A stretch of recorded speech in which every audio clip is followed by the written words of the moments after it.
fuck with this. I'm gonna start calling this War Story Wednesday. Not that it's really a war story. It's really a story of yet again, God showed me grace.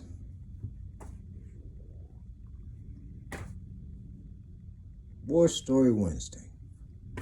Fuck with it. One time I had a boat. I know I've been talking about boats, but I had a couple of boats, but that's my dad right there. Happy Father's Day, rest in peace. That's Leimert Boulevard right there, Crenshaw right down the street right there. I'm banking there. That's my boat. That's my expedition, and God has been treating the Campbells good. And I just ran across that picture when I got it down there for Sheila's, and I remember the day I went by my daddy's house with that boat. I was on my way from fishing, and I remember how I got that boat. And if you just bear with me just for a minute, I'm gonna share with you. I wanted a boat, didn't know nothing about boats. I did have a smaller boat at the time, but I wanted a real boat. I wanted to fish the Coronado Islands. I wanted to go to Mexico. I wanted a boat I can get some distance on and I can hang some big fish on it. You know, shark tournaments and things like that I was in with that boat. But the way I got that boat, I remember I used to pray I would get a boat. I remember having my wife and the kids, we will follow other boats on the highway. And we would put our hands out towards somebody else's boat and pray, you know, Lord, bless us with a boat, bless us with a boat. And it was funny. I mean, my kids couldn't have been no more from 10 on down at that time.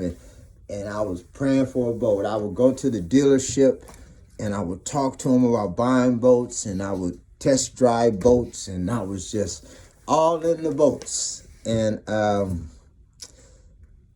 miracle in it all is that I met a guy that had a boat. His name was Lou, out in Downey, California, and me and the kids and my wife was living up in the hills then, out in the IE. And I went by there to look at the boat, and I told him my testimony about I was working in the community. I was working with some of the senators and councilmen and actually the mayor at that time, trying to prevent youth from committing the same atrocities or whatever it may be that I had done prior years before. And Lou loved my story, and he just wanted to hang out with me because he did know I knew fishing. So we made arrangement and we took the boat out. We was going to launch out of Marina del Rey, right there where I was just last week with my son fishing. And we was going to work our way out to Malibu, maybe shoot over to Catalina Island, or just depends on what we was going to do on that day. He didn't have the knowledge of the ocean or boats as I did.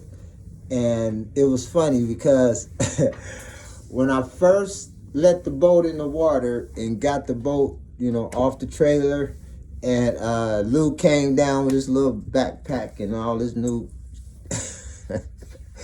he had his new fishing poles, you know, that you could tell he ain't never fished before. And we got on the boat, and I got off the boat because I had to go park the car, the truck or whatever. And by the time I parked the car in Marina del Rey on Fiji Way, and I came back to the boat, down onto the dock to get on the boat, Lou was already feeling seasick. And we started puttering through the harbor. I had an opportunity to go over there to the Del Mar sports fishing where Jeremy, my friend last week, that we fished on his boat. And I went over there and got some bait. Lou was sick the whole time. I felt so bad that I really didn't go out fishing.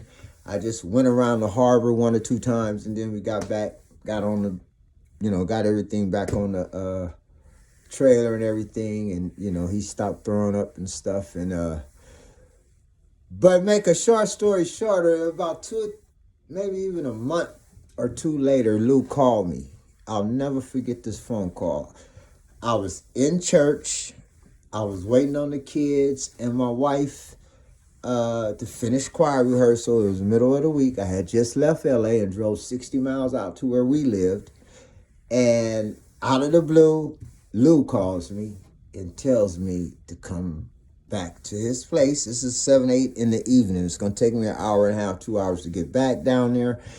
And I really didn't want to go, but I was sitting in church. I'll never forget this. I was watching, I think it was Rashana jumping around, and I was pretty much the only one in the pews. It was just choir rehearsal or kids rehearsal or whatever it was. And when Luke kept saying, Verge, just come on down. I want you to see the boat again and check it out. And I knew I didn't have no money at that time. I had maybe 5,000 or 6,000 when I first seen him a month earlier, but you know how y'all know shit happened, and I didn't have no boat money. So anyway, I remember the choir up there playing around and singing, and the kids, and in my spirit, something just told me to step outside the church and all the people, because I was doing that phone in my ear thing, and tell Lou the truth. So I went outside. I told Lou, I said, Lou, I appreciate, you want me to have the boat or really think the boat should be mine. I said, but Lou, I don't have any money to buy a boat right now, and I don't know when I'll actually be back on the boat buying thing. And I said, what I had when I first met you a month earlier, I did not have no more. But Lou encouraged me to just come on back down there and we'll talk about it. So I went back inside the church. I got on my knees in the altar in the middle of choir rehearsal, and I walked out, and I continued to drive 2 hours back into LA because I just had left LA. And by the time I got there, I will never forget, Lou had the boat out on the yard. It was all washed up. The lights on the trailer was kind of glinging and stuff like that. And I got out the boat. I was like, Lou, man, what you doing, man? He was like, oh, man, I just want you to just roll the boat. I said, Lou, man, I can't take your boat. I ain't got no money. And Lou said, Mr. Campbell, I'll never forget. He said, I never met someone from an area, from a lifestyle as I had lived. And he said, I believe that you should take this boat and you pay me when you can. And Lou had never been to my house. We didn't change IDs. There was no contract. There was nothing. I mean, and that's a real boat. That was a $20,000 boat and trailer that he had hardly never driven because he gets seasick. He may only took it out. And I remember riding home. I had the Expedition, that green one. And I remember crying. I let all the windows down. It was about 12 at night. I was crying, and I was just thanking God. And it ain't just the material things. It's just a moment that you just know God did it. So when I got home, I was crying, and Mika was outside. It's 1, 2 in the morning. And everybody happy in my yard. And I stayed in that boat until the sun came up. I remember my wife coming outside and bringing me breakfast while I was still sitting in that boat. And because of that, I named that boat. I named it Favor, if you can see that. That's out in front of my house.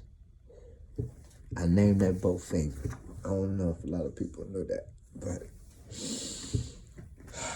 these are some of the reasons and many more. That the presence of God has given me favor. These are moments when grace and mercy takes over. And as we used to ride down the road, and my kids remember pointing at and praying on it and laying hands on other people's stuff and just touching and agreeing with somebody else's blessing is what it was. God saw fit to give me favor. And lo and behold, I paid the man. Took about maybe 2 years or so. And that's just something I just wanted to share. My dad loved the boat. My kids grew up on the boat. Whew, man, when I look back over my life and I think things over, I can truly say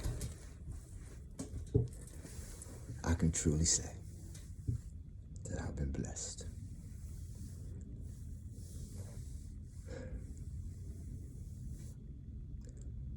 God's ability starts when me and your ability stops. Thank you, Lord, for always being my boat so I can always out here stay afloat. You are a lovable God, a merciful God. So everybody, let's go fishing. Boat called Favor. And favor not fair. Trap preaching. Fuck with it. 5150. G-Tall. I got you.